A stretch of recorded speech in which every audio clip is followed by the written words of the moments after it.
Les invito a abrir sus Biblias en el libro del profeta Isaías, el capítulo 43 y el verso 19. Vamos a tomar este texto como la referencia de la disertación de la palabra en esta mañana. Repito, Isaías, capítulo 43 y el verso 19. Dice así: He aquí yo hago cosa nueva, pronto saldrá la luz, ¿no la conoceréis? Otra vez abriré camino en el desierto y ríos en la soledad. Amén. Gloria al Señor. Quiero titular esta enseñanza: Sé que lo harás otra vez. Amén. Fue inspirado en esta canción. Esta semana estaba orando por todos ustedes, presentándolos al Señor uno por uno, familias. Y mientras estaba orando, sonó esta canción. Y cuando sonó, empecé a introducirme en la letra, en el contenido, y empecé a sentir una profunda inspiración de parte de Dios, que hablaba a mi corazón de que hablara esta mañana bajo este tema: sé que lo harás otra vez. Y estaba recordando la situación de pandemia que vivió Egipto en el tiempo de Moisés. Creo yo que fue una pandemia mucho más fuerte que la que estamos viviendo. Naturalmente sabemos que todo este proceso que ellos vivieron estaba dentro del plan o dentro de los proyectos de Dios, donde el Señor escoge a Moisés como ese líder, como ese caudillo para enfrentar a Faraón. Quiero hablarles un poquito de tipología, ¿sí? Yo sé que algunos ya saben este término y también saben algunas interpretaciones, pero es posible que algunos estén apenas empezando en la vida cristiana. Es importante ubicarlos dentro de lo que se conoce teológicamente como tipología. La tipología es una forma de representar un hecho o una acción desde algo figurativo. Es decir, que una escena o un acontecimiento está representando un proyecto o un propósito de Dios que después se revela. Eso es tipología. Y en esa pandemia que hubo en Egipto hubo muchas tipologías increíbles. Yo creo que es de las experiencias bíblicas donde yo encuentro más tipología. Es decir, todo lo que pasó traía una enseñanza o una revelación futura. Por ejemplo, Faraón. Faraón era el hombre más poderoso de Egipto. Era una persona que no solamente tenía poder político, sino militar, económico, y estaban viviendo un régimen. Es decir, que las personas que estaban bajo ese régimen estaban cautivos. Una cosa es ser esclavo y otra cosa es ser cautivo. El esclavo no puede hacer nada. El esclavo está totalmente sometido en prisión o en una jurisdicción muy pequeña. El cautivo es la persona que puede estar también encerrado, confinado, pero tiene algunas libertades, entre comillas, como de trabajar, de poder movilizarse dentro de una región. Ellos estaban cautivos. Y el pueblo del Señor, el pueblo israelita, era la mano obrera o la clase obrera. Ellos hacían ladrillos. Ellos eran los esclavos de ese momento. Y es importante que empecemos a entender las tipologías. Por ejemplo, Egipto es tipo del mundo.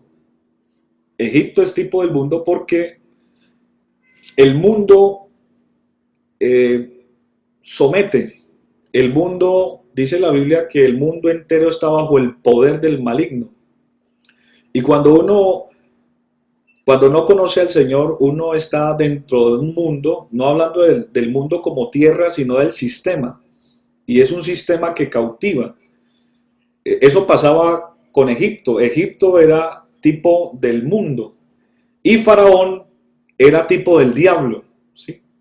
que esclaviza, que tiene poder bajo o tiene el poder sobre aquellas personas que las tiene sometidas. En este caso estaba el pueblo de Israel y también estaba todos sus ejércitos. Sus ejércitos son tipos de demonios, los que están a su servicio. Y me llama mucho la atención porque Faraón estaba muy endurecido. Él no quería dejar ir al pueblo de Dios, no los quería liberar. Y el Señor escoge a Moisés, se le revela en medio de una teofanía, que es una manifestación temporal, ya que Moisés estaba acostumbrado a ver que en el desierto las zarzas se encendían porque la temperatura en el desierto oscilan entre 45 y 50 grados y por lo general las zarzas se prenden, se encendían comúnmente, pero esta era especial porque ardía pero no se consumía. Es decir, estaba ahí la llama constante y no se consumía. Eso es tipo de la presencia de Dios. Amén. Y ese lugar estaba santificado al punto que Moisés, al ver esa manifestación temporal o teofanía, quiere acercarse y el Señor le dice: Moisés, Moisés, quita el calzado de tu pie porque el lugar que pisas santo es. O sea, hablando tipo de la presencia del Señor. Y el Señor empieza a darle instrucción a Moisés debido a que él escuchó el clamor de su pueblo.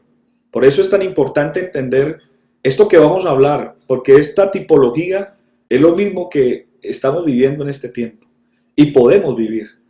Y en medio de la angustia, ellos clamaron al Señor, dice la Biblia, y el Señor escuchó esa oración, y el Señor entonces escoge a Moisés y le dice: mira, tú tienes una misión, y la misión es la siguiente: tú tienes que enfrentarte a Faraón, que es el hombre más poderoso sobre la tierra, es el hombre que tiene el dominio, el poder, pero yo te he escogido a ti. Abro comillas. ¿Por qué el Señor escogió a Moisés? ¿Por qué no escogió a un hebreo común y corriente dentro del pueblo? ¿Por qué tuvo que escoger a Moisés siendo hebreo y luego tener que ser instruido con los egipcios en las mejores universidades, con las mejores comidas, los mejores líderes de la época, el contexto más eminente de la época? ¿Por qué el Señor tuvo que escoger y hacer este proceso con Moisés? Cierro comillas. Creo yo que el Señor lo escoge porque cuando una persona va a ser un líder, va a ser un precursor de algo, tiene que tener una mentalidad de líder, tiene que tener una mentalidad no de esclavo, sino de libre. Y ellos tenían esa mentalidad de esclavos, ellos estaban acostumbrados a hacer ladrillos, ellos estaban acostumbrados al maltrato, al desprecio, estaban acostumbrados a todo lo que tiene que ver con las limitaciones. Por eso el Señor escoge a Moisés, le dice: usted no va a tener mentalidad de esclavo, usted no va a tener mentalidad de siervo, de servil, usted va a ser un líder. Y por eso lo instruye, lo lleva milagrosamente, lo salva de las aguas y lo lleva ante la hija de Faraón. Y ahí estaba su mamá como la conserje, haciendo las cosas en casa. Y Dios permitió todo eso para que Moisés fuera no solamente instruido en ese contexto, sino que le permitió que su propia madre, su madre de sangre, estuviera al lado, educándolo. Y cuando yo me imagino que Moisés estuvo en los mejores colegios de la época, las mejores universidades de la época, aprendió los idiomas, su mentalidad era de un líder total. Pero sin embargo, cuando él sufre una decepción y por causa de haber matado a un egipcio por ver una injusticia, tiene que huir al desierto. Y en el desierto él empieza a tener una vida nómada, donde el Señor en ese proceso le enseña muchas cosas. Le enseña seguramente la paciencia, le enseña la humildad. Fueron muchos procesos que Moisés vivió en el desierto. Pero Dios estaba preparándolo durante 40 años, lo preparó. Con toda esa escuela, con todo ese bagaje que tenía, aún le faltaba. Y eso, hermanos, es algo que me llama mucho la atención, porque a veces nosotros queremos hacer cosas ya, de momento. Y queremos decimos, ya estamos listos, Dios. ¿Qué estoy esperando? ¿O qué estás esperando que pase en mi vida para yo accionar? Y el Señor le dice, no, tienes que esperar un proceso. Y ese fue el proceso de Moisés, allá en el desierto, pastoreando ovejas en el desierto, y estando allá, seguramente ya se sentía un poco cansado, ya frustrado, de ser un hombre tan exitoso en el imperio más poderoso, y tener que estar por allá en un desierto. Pero no, estimados hermanos, a veces cuando uno piensa que está perdiendo el tiempo, a veces cuando uno piensa que está desconectado de los propósitos, de los proyectos personales y aún de Dios, cuando uno piensa que Dios está lejos, Dios está haciendo un trabajo poderoso en nuestra vida. No te sientas solo, no te sientas sola, hermana. Aunque te sientas por allá en un desierto, que quizás nadie te ve, nadie te está observando, Dios está trabajando contigo. Dios está haciendo algo especial contigo. No pienses que estás perdiendo tiempo en tu vida y que Dios te abandonó. No. Dios está alistando un proyecto para ti. Dios está alistando un plan especial. Y ese plan Moisés no lo sabía. Y un día ocasional, como de costumbre, estaba pastoreando a las ovejas, cuando ve que esa zarza empieza a arder y arder y no se consumía. Y cuando él ve eso, escucha esa voz, automáticamente Moisés se sorprende y no sabía qué era lo que estaba haciendo o lo que estaba pasando. Y el Señor le dice, quita tu calzado, porque el lugar que pisas santo es. Y empezó a darle instrucciones, le dijo, mira, las oraciones del pueblo han llegado a mi presencia y yo te he escogido para que vayas como líder. Y vas a donde Faraón y le vas a decir que deje ir libre a mi pueblo. Y Faraón, Moisés en ese momento se sorprende. Yo, pero si Faraón me pregunta, ¿quién me ha enviado? ¿Quién le diré? ¿Cuál es su nombre? ¿Quién es el que me ha enviado? ¿En qué nombre iré? Y el Señor le dijo, yo soy. Así le dirás, el yo soy te ha enviado. En otras palabras, yo soy significa el que subsiste por sí mismo. El gran yo soy es el que no tiene principio ni fin. Amén. ¿Cuántos dicen gloria a Dios? Y cuando Moisés se va empoderado de esa orden, de esa palabra, empieza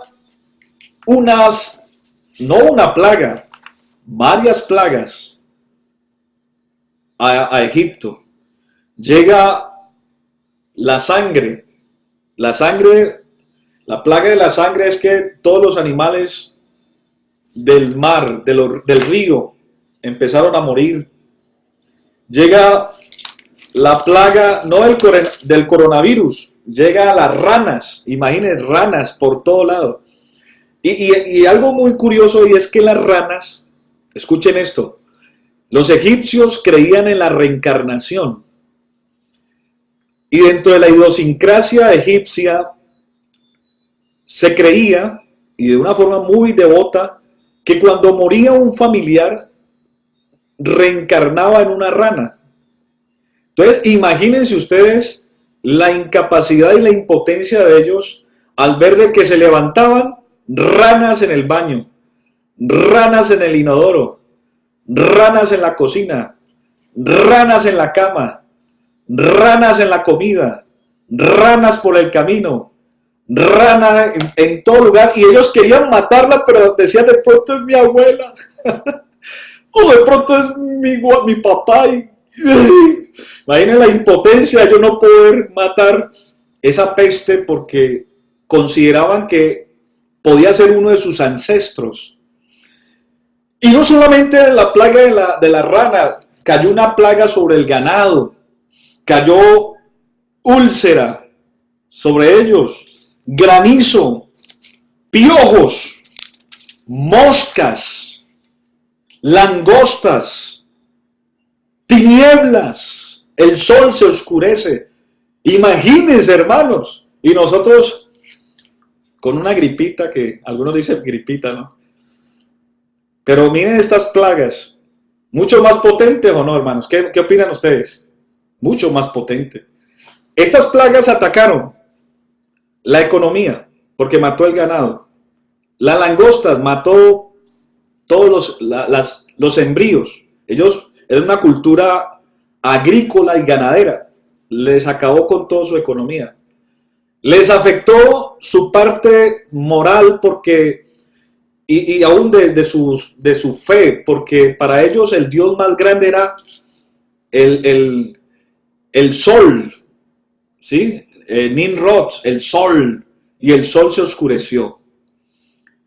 Atacó todas estas plagas, eran los dioses de los egipcios. El Señor se burló de sus dioses. Vio que todos sus dioses fueron insuficientes para ayudarles, para salvarlos. Todos sus dioses, todas las plagas eran dios. La langosta era un dios para ellos. Las moscas eran dioses. ¿Qué tal? El Señor es muy sabio. Todo eran sus dioses. El río Nilo, ellos decían, el río Nilo es la fuente de vida. Y el Nilo se convirtió en sangre. El Señor se burló de todos sus dioses y los minimizó y los redujo a nada. Sin embargo, Faraón, lleno de arrogancia, lleno de petulancia, dijo, pues realmente sí, son trucos, esos son trucos. Y llamó a sus magos, a sus hechiceros, que hicieran algunos trucos. Y dijeron, no, esos son trucos nomás, eso es sencillo. Yo por eso no me voy a retractar ni a dejarlos salir de aquí. Ustedes son mi mano laboral, ustedes son mis esclavos, ustedes no pueden salir de aquí. Y sin embargo, Faraón seguía endureciendo su corazón. Y nada de esas cosas, escuchen esto, nada de esas plagas, nada, ninguna pandemia doblegó a Faraón. Lo único que a Faraón lo doblegó fue cuando ya el Señor ve, porque Dios estaba detrás de todo esto, estimado hermano, no olvide esto, Dios estaba detrás de esto. Y el Señor le dijo, bueno, está bien, no te doblegaste frente a esto. Ahora le dijo al pueblo de Israel, escóndanse, vayan todos a sus casas y cojan un cordero y hagan una cena especial. Y la sangre de ese cordero, que tiene que ser sin defecto, sin mancha, tiene que ser genuino, el primogénito. Ustedes lo van a sacrificar. Y la sangre de ese animal, van a pintar todo lo que es la puerta, el umbral de la puerta. Y esto se servirá como una señal, porque voy a enviar el ángel de la muerte. Voy a enviar el ángel de la muerte, y cuando el ángel de la muerte aparezca a medianoche y donde vea la señal, el ángel de la muerte no va a entrar, porque entenderá que allí hay un hijo mío. Y efectivamente fue así como ellos celebraron. Dice la Biblia que de una forma presurosa, tuvieron que hacerlo rápido. Y eso es tipo de Cristo. El cordero es tipo de Cristo. La sangre que ellos untaron o aplicaron es tipo de la sangre de Cristo. Amén. Que cubre, que protege, que limpia. Amén. Y cuando el ángel de la muerte empieza y empezó a entrar a los hogares de los egipcios, y no solamente empezó a matar a los primogénitos, sino también los primogénitos de los animales también cayeron allí como víctimas. Y cuando hubo esa mortandad, fue la única manera donde Faraón dijo: no, ya no soporto más. Vayan y salgan a hacerle culto a su Dios. Váyanse de aquí, váyanse, porque realmente ya no soportamos. Su Dios es muy poderoso. El Dios que ustedes tienen es muy grande, ya no puedo más, no soporto más. Alabanzas al nombre del Señor. El Señor derribó a sus dioses, derribó su soberbia, derribó sus creencias, derribó todo aquello que ellos tenían su plena confianza, demostrando que el Dios de ellos, el Dios de los israelitas, era el Dios más grande y poderoso. ¿Cuánto le dan un aplauso fuerte al Señor en esta mañana? Gloria al Señor, adore al Señor. Amén. Pero aquí viene lo interesante de esta historia. Todos los hebreos salen, y dice la Biblia que ellos no salieron así con las manos vacías. No. El Señor les dio tanta gracia, porque cuando el Señor, hermanos y amigos, cuando el Señor nos saca a nosotros, nos saca del mundo, porque Egipto es tipo del mundo. El Señor los estaba sacando del mundo. Él no los sacó con las manos vacías. Dice la Biblia que los egipcios se despojaron de todo lo que tenían, es decir, sus joyas, el oro, la plata. Ellos les decían: tomen esto, váyanse, porque esto les va a servir en el camino para que le rindan culto a su Dios. Y dice que ellos recibían el oro, ellos recibían las joyas de los egipcios, porque más adelante iba a ser necesario para construir el tabernáculo. Imagínense, Dios todo lo tiene preparado. Y cuando ellos iban de camino, los egipcios se despojaron de todo. Y cuando llegan al frente al mar, Faraón sabía que ellos se iban a enfrentar al mar. Y en el fondo Faraón estaba como no muy arrepentido, más bien no estaba muy convencido, de haberlos dejado ir libres. Porque él sabía que ellos iban a salir y se iban a alejar un poquito, pero se iban a encontrar con un mar. Y hasta ahí iban a llegar. Supuestamente Faraón dijo: hasta ahí llegan. Ahí se les acaba la fiebre. Ahí se les acaba el entusiasmo. Amén. Y eso es lo que el diablo piensa de nosotros. El diablo piensa que el Señor nos va a dejar en el camino. El diablo piensa que el Señor nos sacó y nos va a dejar tirado en carretera. Yo estoy seguro que nuestro Dios jamás nos dejará postrados en carretera. Él ha prometido estar con nosotros todos los días hasta el fin del mundo, y Él nos guiará aún más allá de la muerte. ¿Cuántos dicen amén a eso? Gloria al Señor.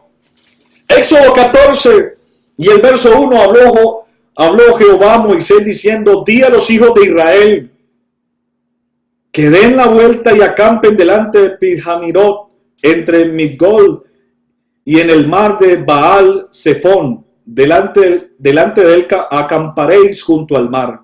Porque Faraón dirá de los hijos de Israel: encerrados están en la tierra, el desierto los ha encerrado.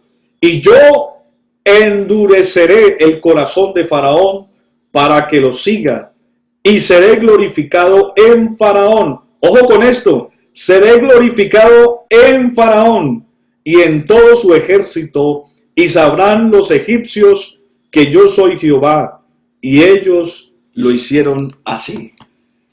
Dios se glorificó en Faraón. En otras palabras, el diablo puede ser un instrumento de Dios. Ojo con esto, no se asuste. Porque el diablo es un siervo, y si Dios tiene que darle la orden al diablo para algo, él lo puede hacer, y él se puede glorificar. ¿Y cómo lo hizo en Faraón? Lo endureció y luego le dijo: no, persígalo de nuevo. Persígalo de nuevo. Y ellos estando allí frente al desierto, imagínense ustedes la angustia. Faraón soltó todo su caballería, soltó todo su ejército y dijo, vayan detrás de ellos. Imagínense la angustia de los hebreos y empezaron a reclamarle a Moisés. Pero Moisés, ¿por qué usted permitió esto? Mire todo lo que ha pasado, esta tragedia. Y aparte de eso, hemos quedado aquí confinados frente al mar. Hemos salido de nuestra tierra, hemos dejado nuestras posesiones, hemos dejado todo. Te hemos creído a ti en balde. Y empezaron a llenarse de pánico, de miedo. Porque es normal, hermanos, cuando uno sale de un estado de confort, cuando uno sale de un estado de aparente tranquilidad, de calma, a desafiar algo desconocido, algo nuevo, pues viene la incertidumbre, vienen los miedos. Y eso estaba pasando en ellos. Ellos estaban saliendo de una pandemia poderosísima y ahora se encuentran frente a un mar. Pero el Señor dijo, tranquilos, tranquilos, que yo me voy a glorificar en Faraón. Amén. Y cuando manda a todos esos ejércitos, Moisés se llena de angustia y empieza a clamarle al Señor y le dice, Señor, ¿qué pasa? ¿Qué voy a hacer? Aquí está al frente el mar y atrás viene el ejército de Faraón. ¿Qué voy a hacer? Y el Señor le dijo, ¿qué tienes en tu mano? Y Moisés dijo, una vara. Dijo, bueno, extiende esa vara. Amén. Hermano, y sabe, eso es tipo, o escuchen esto, eso es tipo de que el Señor, cuando tú tienes algo pequeño, no importa si es pequeño, no importa si es mínimo, Dios necesita esa pequeña tu fuerza, esa pequeña actitud, amén, porque Él por medio de eso pequeño puede hacer cosas extraordinarias, porque la palabra de Dios dice, Él puede hacer mucho más abundante según lo que pedimos o entendemos, según sus riquezas en gloria, amén, amén. No es con espada, no es con ejército, es con su Santo Espíritu que el Señor pelea por nosotros. Él pelea por su iglesia, Él pelea por su pueblo, por sus hijos. Oh, yo estoy sintiendo la presencia de Dios esta mañana. Bendito sea el nombre del Señor. Y cuando Moisés extiende la vara, el mar se abre en dos. Y algunos escépticos dicen, no, eso es una fábula. Eso realmente no es posible, que el mar se abra.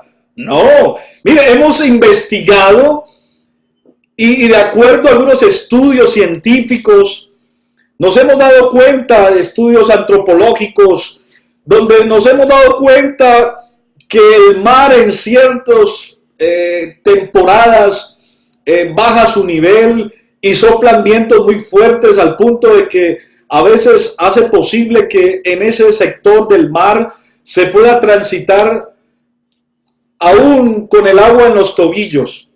Pero qué extraño, estimados hermanos y amigos, porque ellos empezaron, se introducieron dentro del mar, y cuando ellos iban avanzando, iban un poquito más de la mitad, iban avanzando todo el pueblo, iban más de 2 millones, amén, de hebreos iban por medio, amén, del mar. Y el ejército de Faraón se sumerge también. Y cuando los hebreos pasan al otro lado, el mar se cierra. Amén. Y el mar, ahí eso es tipo del bautismo, hermanos. Es tipo del bautismo. Cuando usted y yo pasamos por el mar, es tipo del bautismo. Y todo lo que quedó ahí sepultado fue el ejército de Faraón. Es decir, todos nuestros pecados quedaron sepultados en la profundidad de la mar. Por eso dice la palabra del Señor, este es el pacto que estableceré en aquellos días. Pondré mis leyes en sus mentes y en sus corazones las escribiré. Y ninguno dirá, el Señor conoce al Señor, porque todos me conocerán, desde el más grande hasta el más pequeño, y seré propicio en sus injusticias, y nunca jamás me acordaré de sus pecados. Todos nuestros pecados quedaron sepultados en la profundidad de la mar, así como el ejército de Faraón murió abnegado en el agua. Eso es tipo de lo que Cristo hizo con nosotros. Todos nuestros pecados, oh hermano, yo pensé que usted se iba a alegrar en esta mañana. Todos nuestros pecados fueron sepultados en la profundidad de la mar para nunca más el Señor acordarse de ellos. Por eso el diablo no puede recordarte tu pasado. no recordéis de las cosas, no te acuerdes de las cosas pasadas, ni traigáis memoria, dice el Señor. Ya el pasado es pasado. El pasado es pasado. Cuando ellos pasan al otro lado y ven que todo su pasado, todos sus enemigos quedaron sepultados en el mar. Qué extraño, ¿verdad? Que los que creen en la ciencia y le dan el protagonismo a la ciencia frente a estos temas, qué curioso que los soldados de los egipcios como mínimo medían 1,80, era el biotipo de ellos. Y un hombre de 1,80 ahogarse en un charquito, un hombre de guerra ahogarse en un supuesto charco, ¿ah? Eso no tiene lógica. Por muy incauto, ingenuo, ignorante que alguien sea, ¿cómo se va a morir un hombre de guerra en un charco? Estimados hermanos y amigos, eso fue literal. El Señor abrió el mar y lo abrió para demostrar su poderío, porque Él es poderoso, hermanos. Y esto que pasó con los hebreos fue real y fue escrito para nosotros, para el consuelo, para la fortaleza de nosotros, de que sepamos de que el Dios que nos llamó es poderoso para hacer eso y lo hará otra vez. ¿Cuántos dicen amén? Denle un aplauso fuerte al Señor. Él lo hará otra vez. Amén. Bendito sea el nombre del Señor. Y me llama la atención que ellos, después de que salen de una pandemia tan fuerte como esa, llegan al desierto y, estando en el desierto, empiezan a tener unos delirios, unas reacciones seguramente inconscientes, porque estaban acostumbrados al maltrato, estaban acostumbrados a las pocas oportunidades, estaban acostumbrados a tener una mente de esclavos. Y ellos, estando allí, empezaron a observar que no habían posibilidades de vida, de trabajo, de muchas cosas, pero ellos no entendían que Dios los había sacado del mundo de Egipto y que los había librado de Faraón y que les había prometido una tierra nueva, una tierra que fluía leche y miel, una tierra prometida, estimados hermanos. Y esa tierra prometida es lo que usted y yo en esta mañana estamos confiados y seguros de que el Señor nos ha prometido una vida eterna. Amén. Si usted no quiere creer, eso es problema suyo, pero yo estoy convencido que el Señor me prometió a mí una vida eterna y hacia allá vamos, hacia esa vida eterna. Amén. Pero es posible que el desierto, y el desierto estamos aquí todos, el desierto es tipo de la vida del cristiano en esta peregrinación en el mundo. El mundo, este mundo que estamos viviendo es como un desierto, donde un desierto es estéril, en un desierto no hay vida, en un desierto son pocas las posibilidades desde el punto de vista espiritual. El desierto es tipo de prueba, el desierto es tipo de soledad, el desierto es tipo de ver, solamente de ver el milagro y la providencia de Dios. Por eso la vida del cristiano tenemos que estar muy conectados con Dios, porque si usted en un desierto, por ejemplo, literalmente en un desierto, si a usted y a mí nos abandonan hipotéticamente en un desierto, las probabilidades de vida son muy pocas. Podemos durar muy poco tiempo, nos mataría la sed, nos mataría la deshidratación, la hipotermia en las noches, o simplemente la insolación en el día, las bestias, los animales, la falta de comida. Es decir, quedamos expuestos a una situación tan vulnerable. Pero el Señor les dijo, miren, yo los voy a meter en un desierto y yo los voy a acompañar. Y lo haré otra vez.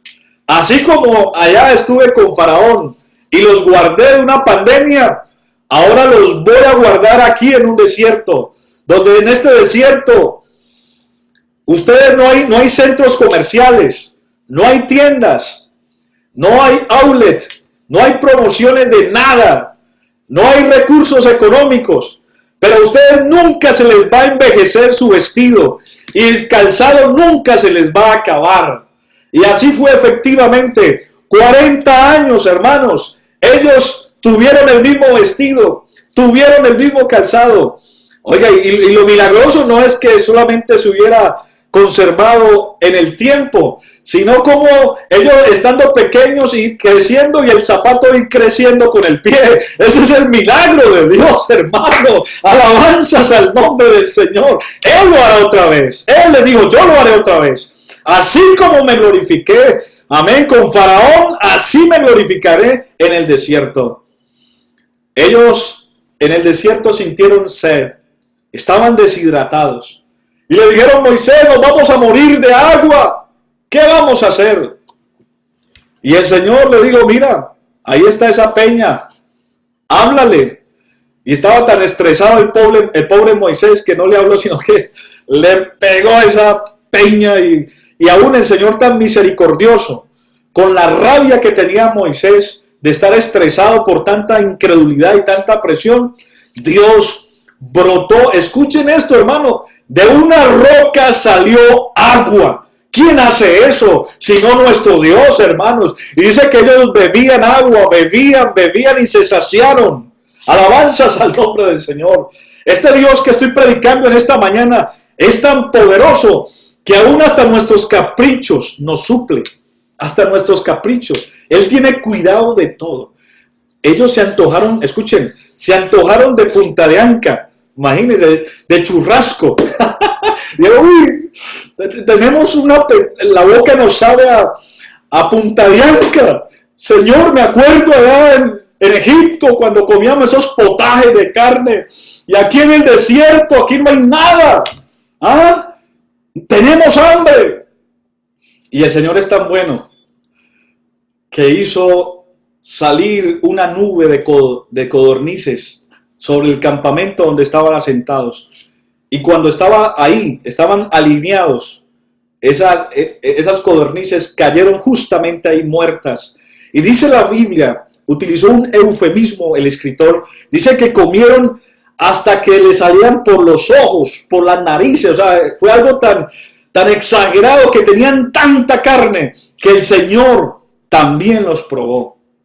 Y en medio de esa situación, ellos decían, pero bueno, está bien, nuestro vestido no se acaba, el calzado tampoco, hemos tomado agua, carne, pero de aquí en adelante, ¿de qué vamos a vivir? ¿De qué vamos a depender? Hermano, no se me duerma, estimado hermano. Dios le está hablando esta mañana a alguien que necesita esta palabra, que está en medio del desierto agonizando y piensa que el Señor lo abandonó, pero Dios no te ha abandonado. Amén, en el desierto. Él lo hará otra vez, así como lo hizo con los hebreos, lo hará con nosotros. Y estando allí, ellos dijeron, ¿qué vamos a hacer? ¿De qué vamos a vivir? ¿De qué vamos a sostenernos en medio de este desierto? Hermano, Dios diseñó este plan. Dios es el autor y Él es el ejecutor. Y Él es el que está en este proceso de nuestra vida. Y si Él nos sacó del mundo, Él nos va a sostener en este camino también en el desierto. Y cuando ellos empezaron a sentir que caía como una especie de algodón, amén, como una especie de almendro. Y cuando ellos ven ese almendro y empiezan a comer, y la primera expresión que ellos dijeron fue, ¿qué es esto? ¿Qué es esto? ¿Qué es esto? Significa maná. Maná significa, ¿qué es esto? Esa expresión que ellos tuvieron, el Señor dijo, así se llamará. ¿Qué es esto? Maná. Y escuchen, hermanos, cuando ellos comían el maná no les sabía punta de anca, no les sabía entraña, no les sabía nada de eso. El maná no sabía casi que a nada, pero tenía todos los nutrientes necesarios para que pudiesen tener una dieta saludable y vigorosa para sostenerse en medio del desierto. Amén, para habilitar todo su sistema inmunológico. Amén, toda la nutrición. Ellos tenían fuerza, ellos tenían vigor comiendo ese supuesto algodoncito. Amén, porque hermano, eso es tipo de lo que Dios hace en este tiempo, hermano. Dios en este tiempo también nos sostiene, aunque usted diga, hermano, a veces yo no entiendo este camino es como muy simple, como muy sencillo. Es sencillo y simple, pero Dios, amén, a través de su iglesia está dando todos los nutrientes necesarios, amén. La iglesia, a través del Espíritu Santo, tú recibes gozo. ¿Cuántos reciben gozo a través del Espíritu Santo? ¿Cuántos recibimos alegría a través del Espíritu Santo? ¿Cuántos recibimos esa palabra que nutre nuestra vida, nuestra alma? Esa palabra es la que llena el alma y el corazón. Hermano, Dios sustentó a Israel en el desierto y lo hará otra vez contigo. Cuando ellos estaban en el desierto dijeron, ¿hacia dónde vamos? ¿Cuál es nuestro destino? Pero como leíamos en el Salmo 95, que el Señor estuvo disgustado con el pueblo de Israel durante 40 años, porque ellos divagaban en su corazón, porque ellos, el Señor les decía, eran tan incrédulos que el Señor les dijo, mira, todos los días va a salir el maná, todos los días, y no guarden. Y algunos incrédulos llegaban y guardaban, y al otro día amanecía podrido. Ellos acaparaban pensando que de pronto Dios se iba a arrepentir al otro día y no les iba a dar comida. Pero, estimados hermanos y amigos, Dios es fiel. Si Dios promete algo, Él lo cumple. Él ha prometido acompañarme en este proceso. Y mira, tú has pagado tus deudas, has podido mercar, has podido comer con tu familia, has podido hacer tantas cosas, que si tú miras un poquito atrás, cuando empezó todo esto, de pronto pensaste, ¿yo qué voy a hacer? ¿Qué voy a hacer? Algunos hasta intentaron atentar contra su vida porque estaban entrando en pánico, en angustia. Pero mira, han pasado 5 meses. Y en estos 5 meses Dios no te ha fallado. Dios no nos ha faltado. Ha habido comida, ha habido sustento, abrigo y mucho más. Hasta caprichos el Señor nos ha dado. Por eso, ¿por qué estás desanimado? ¿Por qué estás triste? Si hoy tienes un problema, Él lo hará otra vez. Él se glorificará otra vez. Él te sacará de eso. Él te sacará otra vez y se va a glorificar. Y cada experiencia será algo diferente. Por eso, esta mañana el Señor nos recuerda que volvamos a tener memoria. Memoria de creyente. Memoria de hijo de Dios. De no olvidarnos de lo que Él hizo y ha hecho y seguirá haciendo. No es la primera vez que estás entrando en angustia. No es la primera vez que tienes esta escasez. No es la primera vez que estás frente a algo difícil de tu vida. No. Acuérdate de dónde te ha sacado el Señor, cómo te ha librado de tus enemigos, cómo te ha dado en medio de un desierto. Fuera de todos los pronósticos, cómo Dios te ha bendecido, te ha sustentado y sigues fallando y sigues dudando. Toda esa generación incrédula, el Señor dijo, no entrará en mi reposo, no entrarán en la tierra prometida, por incrédulos, por insensatos, por olvidarse con facilidad de los beneficios de Dios. ¿Por qué hoy dudas del Señor? ¿Por qué estás triste? ¿Por qué estás pensando volver a Egipto? ¿Por qué estás pensando volver atrás? ¿Por qué has venido renunciando a lo que Dios te ha venido dando a través de tantos milagros, tanto despliegue de milagros que Dios te ha hecho y ha hecho con tu vida, con tu familia? ¿Y por qué sigues dudando? Yo te invito en este momento, en esta mañana, de que sepas de que si Él prometió llevarnos a una tierra prometida, Él lo hará otra vez. Y toda esta gente que quedó en el desierto, quedaron en el desierto por incrédulos. Lamentablemente muchos van a quedar en el camino, porque todas las pruebas que llegarán a nuestra vida serán inevitables y serán para probar nuestra fe y nuestra convicción. Quiero terminar diciéndote que si el Señor te sacó a ti y a mí del mundo y nos proyectó llegar a una vida mejor, nos proyectó a una tierra que fluye leche y miel, Él lo cumplirá, Él lo ejecutará, Él lo prometió, Él lo cumplirá. Hermano, mi Dios no te está recordando tu pasado. Algunos han venido tristes, afligidos, porque el enemigo les recuerda su pasado. Acuérdate lo que hiciste, mira lo que has hecho, y de pronto le has fallado al Señor. Pero esta mañana aquí está la sangre de Jesucristo que limpia todo pecado. El Señor esta mañana te puede perdonar. El Señor esta mañana puede borrar tus rebeliones nuevamente. El Señor dijo en su palabra: hijitos míos, estas cosas os escribo para que no pequéis. Pero si alguno hubiese pecado, abogado tenemos para con el Padre, a Jesucristo el justo. Él es nuestra propiciación por nuestros pecados y también por las de todo el mundo. Yo siento que esta mañana la sangre de Cristo perdona, la sangre de Cristo purifica, la sangre de Cristo hoy va a limpiar eso que te está afectando.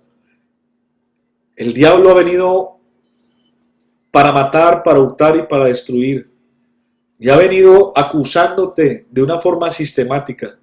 Pero hoy el Señor te dice: no, yo fui el que te saqué del mundo, yo te saqué de Egipto y te traje a este desierto y te sostendré en este desierto. Y lo haré otra vez. Y aunque te caigas, te levantaré. Aunque el árbol sea cortado, aún de él quedará esperanza de retoñar y de que no falten sus renuevos. Aunque su raíz envejezca y muera el tronco en el polvo de la tierra, al percibir el agua reverdecerá y hará copa como una planta nueva. Y si Dios dice que un árbol, después de haber sido cortado y casi morirse en el polvo de la tierra, tiene esperanza de volverse a levantar, cuanto más usted, que es un hijo de Dios, una hija de Dios. Esta mañana aquí está la sangre de Cristo, está el río de Dios, amén, que fluye a través de nuestra vida. Y quiero decirle, hermano, esta mañana Dios le habla a la vida de alguien diciéndole que lo hará otra vez, que tus proyectos no se han acabado, que tus planes no se han debilitado, que tus proyectos no están enterrados. Dios, amén, cumplirá su propósito en tu vida. Dios cumplirá el propósito en ti. No pienses que todo está acabado. No pienses que esta pandemia será el fin de muchos proyectos y de muchos alcances de tu vida. No, este es simplemente un paso a una vida mejor. Esto será simplemente un impulso para algo que viene. Vamos a atravesar esta pandemia y allá nos está esperando nuestro Dios, amén. Él nos acompañará y nos sostendrá y nos seguirá en todo este proceso. Dale un aplauso fuerte al Señor y dile: Señor, yo sé que lo harás otra vez. Lo harás otra vez, lo harás otra vez. Lo harás otra vez, lo harás otra vez. Hermano, termino diciéndoles: Dios, si lo saca uno de una situación, Él no es injusto para olvidarse de sus proyectos. Él no se ha olvidado de ti, ni se olvidará de mí. Él tiene un plan contigo. Si esa, mírame un momento. Dios tiene un plan contigo. Y tú lo sabes. Dios te ha hablado muchas veces en lo secreto. Aún en tu tristeza Dios te ha hablado. Dios te lo ha rectificado muchas veces. Aunque te has querido alejar, has querido tener conflictos con Él y reclamarle muchas cosas, al final el Señor te convence y te dice, no, así no es. Y vuelve y te recuerda que Él tiene un plan contigo, un proyecto, y que Él te está acompañando en este peregrinaje, Él te está acompañando. Hay momentos que te sientes sola, te sientes solo. Es normal, es tipo del desierto. Pero aún en el desierto, no cesará el maná, no cesará la provisión, no cesará el abrigo. Él le mandaba la columna de fuego en el día, de nube para guardarlos del calor, y en la noche la columna de fuego para darles abrigo en la noche. Esto siempre estará con nosotros. Te invito a que cierres tus ojos ahí donde te encuentras y oremos juntos. Dile al Señor esta mañana que pensabas que Dios te había abandonado. Habían llegado esos pensamientos a tu vida, pero el Señor te recuerda hoy que Él lo volverá a hacer otra vez. Él te dejará sentir otra vez el gozo. Él te dejará sentir otra vez la alegría. Él te dejará sentir otra vez ese sueño, esa ilusión, ese entusiasmo por la vida y por todos los proyectos que tenías. Oremos y al final, hermano Steven nos seguirá cantando esta canción. Oremos juntos, Señor. He predicado lo que tú has puesto en mi corazón. He dicho, Señor, lo que tú has puesto en mi mente, Señor, para transmitirlo al pueblo. Señor, he comunicado tu mensaje, que lo harás otra vez. Que así como lo hiciste con los egipcios, lo harás con nosotros. En medio de este desierto que estamos avanzando, que a veces las posibilidades son difíciles, escasas, pero aún en medio de este desierto tú nos sostienes. Señor, gracias por todo. No queremos ser rebeldes, no queremos ser incrédulos para quedar postrados en el camino, no. Queremos avanzar y queremos llegar hasta esa tierra prometida, Señor. Usted no es un hombre para que mienta, ni hijo de hombre para que se arrepienta. Usted es inmutable, usted no cambia, Señor. Usted prometió llevarnos hasta el final y sé que así lo harás. Por eso te doy gracias en esta mañana. Yo sé que lo harás otra vez. Dale ese aplauso fuerte al Señor.